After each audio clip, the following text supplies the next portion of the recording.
Mergers and acquisitions is a general term that describes the consolidation of companies or assets through various types of financial transactions. You can find separate videos on the M&A theory and accounting, and in this video we will actually build an M&A model in Excel and perform accretion dilution analysis for that. We have acquirer here in the model, which is Google, and target would be Motorola. So Google acquires Motorola. We have some assumptions already given to us. You remember that all inputs in the models are in blue, and calculations will be done in the squares that are left empty. 4 steps to complete the model. You can see it on the bottom. We created 4 different tabs for each step.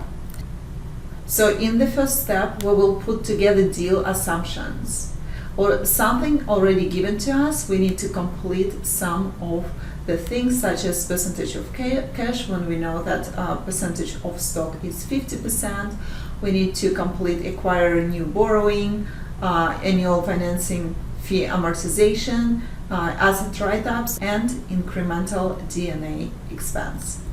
In the second step, we're going to calculate acquire and target shares information and calculate implied standalone net income and pre-tax income for both acquirer and target.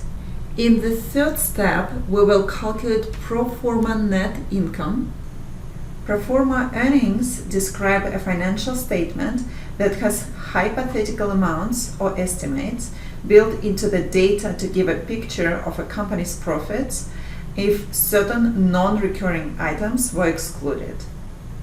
So it usually leaves out one-time expenses that are not part of normal company operations, such as restructuring costs following a merger. So we take acquirers and targets net income and adjust by non-recurring items following a merger here in the step number 3. And in the fourth step, we would calculate accretion dilution analysis. An accretion dilution analysis is a simple test used to evaluate the merit of a proposed merger or acquisition deal. The accretion dilution analysis determines if the post-transaction earnings per share, or EPS, is increased or decreased after the merger.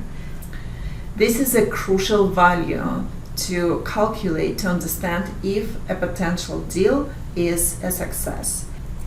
And after we complete the model, we can see that accretion dilution per share is 90 cents or 3.6%. It's positive, which is a good sign for us. So let's go ahead and start building the model in the following videos.